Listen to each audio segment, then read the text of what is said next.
नमस्कार, स्वागत है आप सभी का tutorial classes study for all में। और आज मैथ्स के प्रैक्टिस सेट में हम लोग 5 to 10 क्वेश्चन करने वाले हैं, जो कि CHSL, CGL, NTPC और भी जो एग्ज़ाम है इससे रिलेटेड जिसमें मैथ्स पूछता है वो उसके लिए बहुत ही इम्पोर्टेंट सेशन होने वाला है। इसमें आपको बेस्ट अप्रोच जो है वो बताया जाएगा और किस तरीके से आप टाइम बचा सकते हैं एग्ज़ाम में, ये आपको बताया जाएगा। आप इस चीज़ का ध्यान रखना कि ये जो सेशन है ये प्रैक्टिस सेशन है। आप इसमें ये मत सोचिएगा कि थ्योरी वगैरह आपको मिलेगा, बस ये आपका ध्यान रखना कि ये सेशन बिल्कुल जो है वो प्रैक्टिस बेस्ड है। एग्ज़ाम में कैसे आप इसको करोगे, अगर आपको बेसिक आता है, ठीक है, तो बेसिक के बाद जो नेक्स्ट स्टेप है ये उसके लिए है। तो चलिए स्टार्ट करते हैं, देखते हैं कि आज के जो 5 to 10 क्वेश्चन हैं वो कौन से हैं। पहला क्वेश्चन देखो, 2a plus 1/a is equal to 4 है, तो हमें ये बताना है a स्क्वायर प्लस 1/4a² क्या होगा। इसके लिए आपको a प्लस 1/a का जो कॉन्सेप्ट है वो आना चाहिए। जैसे a प्लस 1/a जो है t है, तो यहाँ पे हम लोग a plus B whole square की जो आइडेंटिटी है वो यूज़ करेंगे, a square plus B square plus 2ab ये होता है। तो इसी तरीके से अगर बोथ साइड आप स्क्वायर करते हो तो क्या हो जाएगा, a square plus 1/a² plus 2 हो जाएगा, ये कट जाएगा जैसे a इंटू 1/a, और ये t स्क्वायर हो जाएगा। तो जब ये कट जाएगा तो क्या हो जाएगा, a square plus 1/a² is equal to T square minus 2। तो आप यहाँ पे एक चीज़ ध्यान रखना जो कि काफ़ी लोग यहाँ पे लैग करते हैं, यहाँ पे सिर्फ 2 नहीं है, यहाँ पे तो a प्लस 1/a है इसीलिए यहाँ पे कट गया तो ये 2 हो गया है। लेकिन यहाँ पे ये ध्यान रखना कि 2ab होगा, मतलब टी स्क्वायर माइनस 2ab। तो यहाँ पे a क्या था, a था, और b क्या था, 1/a था, इसलिए कट गया था। ठीक है, तो आप ये ध्यान रखना कि ये क्या है, 2ab है। अब आइए इस क्वेश्चन पे देखते हैं। अब हमें ये पता है कि 2a plus 1/a is equal to 4 है, और पूछ क्या रहा है, a स्क्वायर प्लस 1/4a², मतलब हमें क्या चाहिए, a प्लस 1/2a चाहिए। ये तो कंफर्म है, तभी जाके जो है हम जब इसका स्क्वायर करेंगे तो a स्क्वायर प्लस 1/4a² आएगा, और ये ऐसा कुछ बन जाएगा, हमें पता चल जाएगा। तो a प्लस 2a लाना ही हमारा यहाँ पे मेन फोकस होना चाहिए। अब a प्लस 2a हम इसके थ्रू लेकर आएंगे जो दिया गया है। अगर आप 2 से डिवाइड कर देते हो यहाँ पे, तो 2 से जब डिवाइड करोगे तो ये a हो जाएगा, और ये 1/2a हो जाएगा, और ये 4/2 कर दोगे तो क्या हो जाएगा, a plus 1/2a is equal to 2। अब a प्लस 1/2a आ गया, पूछा क्या है, a स्क्वायर प्लस 1/4a²। तो मैंने भी क्या बताया, ये t हो गया हमारा, तो t स्क्वायर क्या हो जाएगा 4, उसके बाद क्या हो जाएगा माइनस 2ab मैंने बोल रखा है 2, और 1/2 हो जाएगा। ठीक है, तो जब ये 2 से 2 आप कैंसिल करोगे तो 4 माइनस 1 कितना हो जाएगा, 3। तो 3 हमारा क्या हो जाएगा, करेक्ट आंसर हो जाएगा। तो बी हमारा यहाँ पे करेक्ट आंसर हो जाएगा। आई होप कि आप इसको ढंग से समझ पाए होंगे। आइए नेक्स्ट क्वेश्चन देखते हैं। नेक्स्ट क्वेश्चन कह रहा है, a reduction of 20% in price of sugar. अब प्राइस जो है शुगर का वो घट गया है, कैसे घट गया है, जैसे अगर पहले 5 था तो ये 4 हो गया है। ये मैंने क्यों लिख दिया कि 20% का फ्रैक्शन वैल्यू जो होगा 1/5 होगा, मतलब कि अगर पहले 5 था तो अब कितना हो जाएगा, एक घट जाएगा तो 4 हो जाएगा।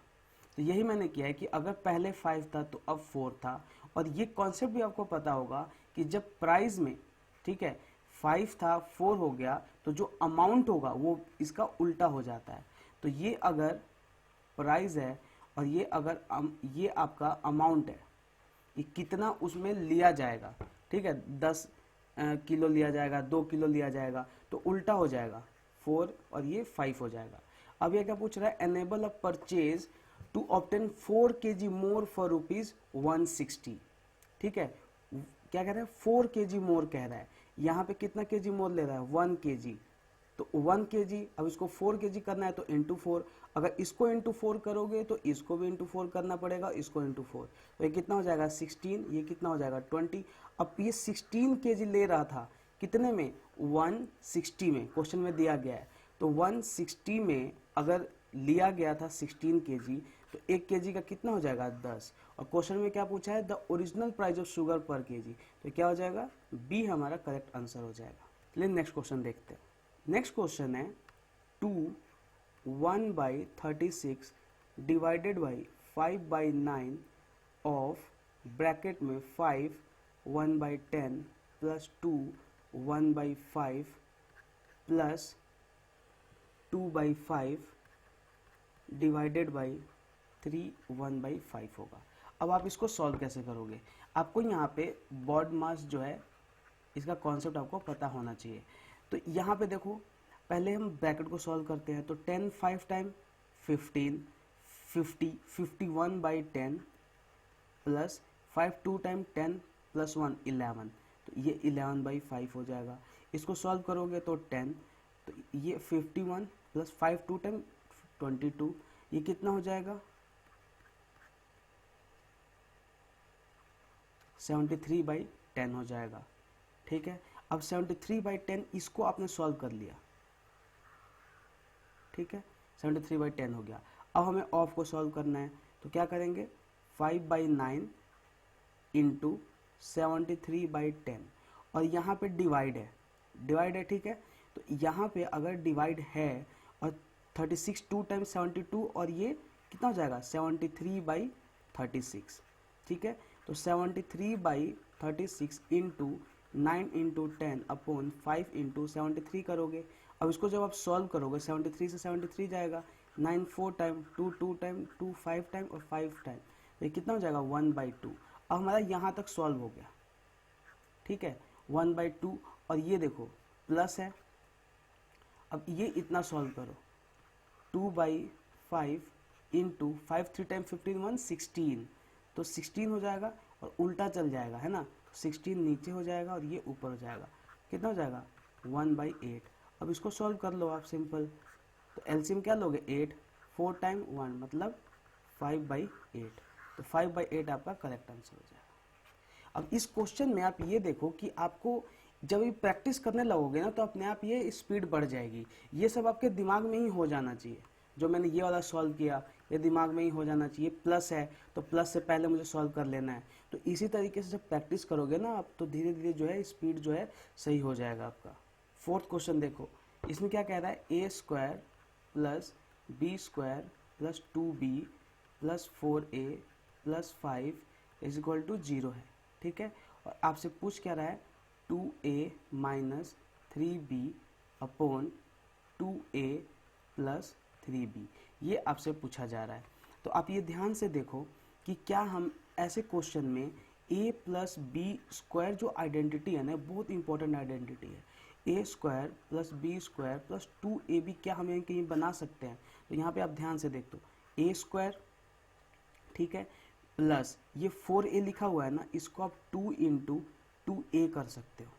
ठीक है, तो इसका ये मतलब है कि जो भी a² होगा, a² plus 2 into 2a plus 4, ये आप कर सकते हो, बिल्कुल कर सकते हो ये। और ये 4 मैंने कहाँ से लिया, ये जो 5 है ना, इसको मैंने यहाँ पे 4 + 1 में तोड़ लिया है।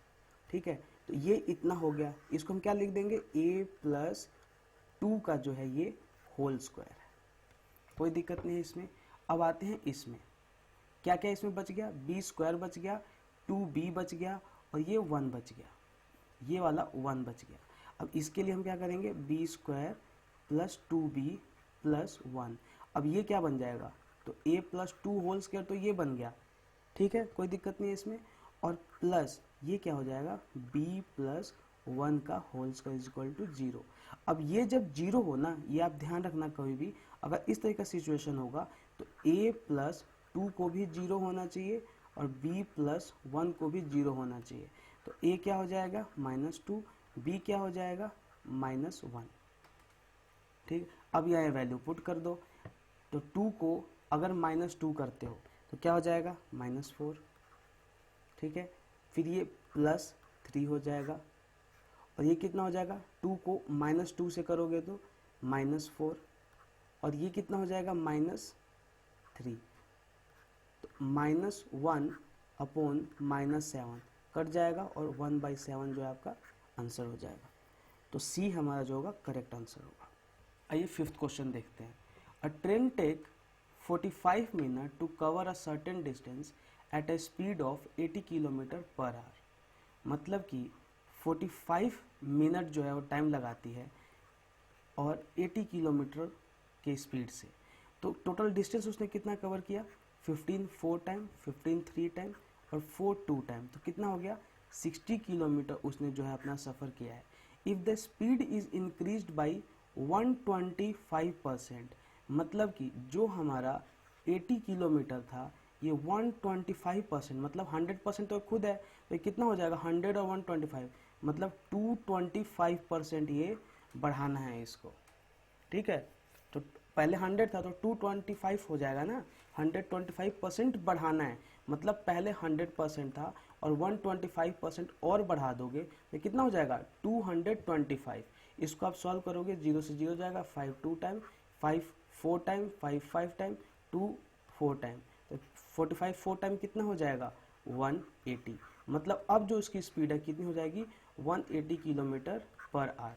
अब वो क्या कह रहा है, how long will it take the train to cover 8/5 of the same distance. अब 60 का 8/5 को 180 के स्पीड से, तो 0 6 3 टाइम, ठीक है हो गया। तो ये कितना हो जाएगा 8/15 और ये क्या निकला हमारा आर। आंसर किस में आ रखा है मिनट में, तो इंटू 60 कर दो तो 15 4 टाइम, तो कितना हो जाएगा 8 4 टाइम 32।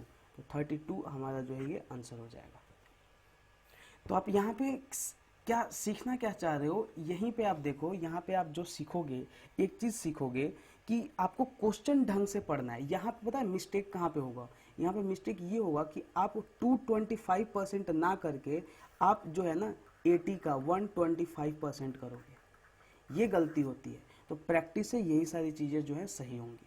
आइए नेक्स्ट क्वेश्चन देख। Two number A and B are respectively 80% and 20% more than a third number C. मतलब सी अगर 100 है तो बी कितना है 120 है, ए कितना है 180 है। The ratio of the number A to B, बस इसका रेशो पूछ रखा है आपका, तो क्या हो जाएगा 6 2 टाइम 6 3 टाइम मतलब 3:2। बस ऐसे क्वेश्चन में ना आप टाइम बचा सकते हैं। जैसे जो क्वेश्चन 2 मिनट में करने वाले होंगे, आते हैं ये क्वेश्चन, तो 2 मिनट आप टाइम किस में दोगे, जब यहाँ से आप टाइम बचाओगे तभी तो।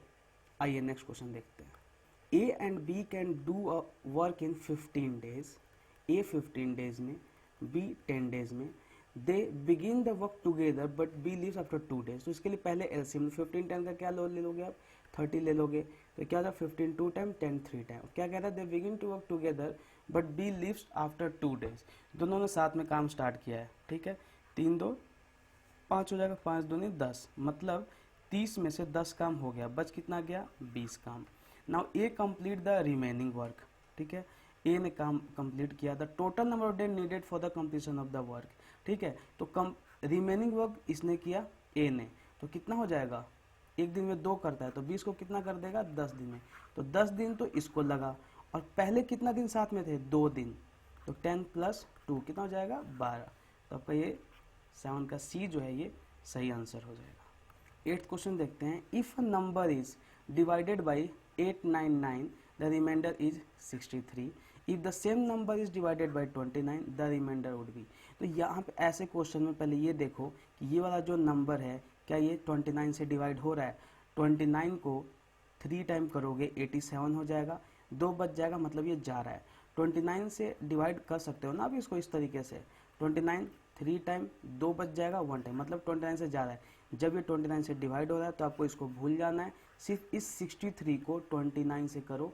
29 2 टाइम 58, रिमाइंडर क्या बचेगा 5 आंसर हो जाएगा।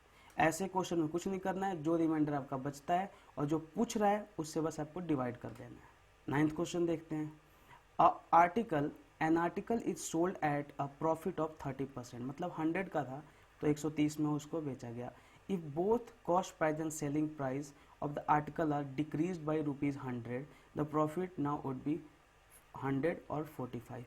ऐसे क्वेश्चन में ना पहले इसको आप जितना काट सकते हो काट लो, 5 to 20 टाइम, ठीक है, ये कितना हो जाएगा 5 2 टाइम 10 5 60 टाइम 5 20 टाइम और ये कितना हो जाएगा 5 29 टाइम, ये इतना हो जाएगा। इसके बाद आप यहाँ पे एक चीज़ सीखोगे कि जब दोनों में से 100 घटाया गया है तो जो ये डिफरेंस है, जैसे 26 में से 20 करोगे कितना होगा 6 होगा, और उसी तरीके से 20 और 29 में डिफरेंस कितना है 9 का। बट एक चीज़ यहाँ पे आप ये सीखना कि अगर आपके पास 5 रुपये है, आपके दोस्त के पास 10 रुपया है, उसमें से आप दोनों में से एक एक रुपया जो है ले लिया जा रहा है, तो आपके पास कितना बच गया 4, इसके पास कितना बच गया 9, लेकिन जो पहले डिफरेंस था 5 का, अभी डिफरेंस कितना है 5 का। तो यही सेम चीज़ है, अगर इसमें से 100 घटाया गया है, किसमें से सीपी और एसपी में से, इसमें से 100 रुपया घटाया गया इसमें से, तो डिफरेंस जो होगा वो सेम होगा। लेकिन यहाँ पे देखो आप, ये 6 है ये 9 है, अब इसको सेम कैसे करेंगे, इसको 3 से मल्टीप्लाई कर दो, इसको 2 से मल्टीप्लाई कर दो, और तब ये क्या बन जाएगा 20 को अगर 3 से करोगे तो ये हो जाएगा 60, ठीक है। 20 को 3 से करोगे तो, और इसको 26 को 3 से करोगे तो 78, ठीक है। और इसको 2 से करना है तो ये हो जाएगा 40, और ये 29 को 2 से करोगे तो कितना हो जाएगा 58। अब क्या पूछा है, the original cost price of the article is. अब इसके बाद देखो कितना घटाया गया है 100 रुपये का, लेकिन है ये कितना 20 है, तो इसको 5 से करोगे, जब इसको 5 से करोगे तो इसको भी 5 से करना पड़ेगा, कितना हो जाएगा 300। सी आपका आंसर हो जाएगा। तो इस तरीके से ना आपको अप्रोच लेना है मैथ्स में। इस तरीके का जब आप अप्रोच लोगे, एग्जाम में इसको इम्प्लीमेंट करोगे तो चुटकी में ये सब क्वेश्चन हो जाएंगे, और उसके बाद फिर आप वहाँ पे टाइम लगा पाओगे जहाँ पे टाइम लगाना चाहिए। तो इसमें जो कॉन्सेप्ट सीखना था ये वाला कॉन्सेप्ट सीखना था, बाकी आप चीज़ समझ चुके होंगे। ये एक क्वेश्चन है जो कि ग्राफ से रिलेटेड है, 5 क्वेश्चन ऐसे आते हैं। आइए एक क्वेश्चन देख लेते हैं। क्या कह रहा है, study the following bar diagram and answer the question that follows. The production in 1000, ठीक है 1000 में दिया गया है, टीवी और एलसीडी है। इस क्वेश्चन में आपको ये ध्यान रखना है कि जो ब्लू वाला है, ठीक है, ये आपका टीवी है, और जो येलोइश है ये क्या है एलसीडी है, इसका ध्यान रखना है आपको। अब क्वेश्चन देखते हैं कि total ratio of the ratio of the total production of LCD in the year 2012 and 2014 to the total production of TVs in 2012 and 2014। तो ये टीवी का 2012 का पूछा जा रहा है तो कितना है 8 है, और 2014 में कितना है 12 है, तो 12 और 8 20। अब यहाँ से देखो इसके आगे भी हम सॉल्व कर सकते हैं, लेकिन एक ही ऑप्शन है जहाँ पे आपको 20 दिख रहा है, सीधा ऑप्शन ए जो है ये आंसर आपका सही हो जाएगा। बाकी इसको अब आप पूरा सॉल्व करोगे तो टीवी का तो 20 हो गया। अब आइए एलसीडी का देख लेते हैं। एलसीडी का भी 2012-2014 तो एलसीडी कितना है 9 है, और 2014 में एलसीडी कितना है 14 है, और 49 कितना हो जाता है 23, तो 23:20 हमारा आंसर हो जाएगा, ठीक है। तो आपको ऑप्शन पे भी ध्यान रखना है। तो आज हमने क्या देखा कि 10 क्वेश्चन देखा, और 10 क्वेश्चन में क्या अप्रोच होना चाहिए वो मैंने आपको बताया। आई होप कि आप इसको समझ पा रहे होंगे, और इसको मैं कंटिन्यू रखूँगा। बस आप इसको लाइक कीजिए, शेयर कीजिए, सब्सक्राइब कीजिए और बेल बटन को प्रेस कर लीजिए, ठीक है। इससे अब क्या रहोगे अपडेट रहोगे, और टाइम टू टाइम नोटिफिकेशन मिलती रहेगी। Thank you.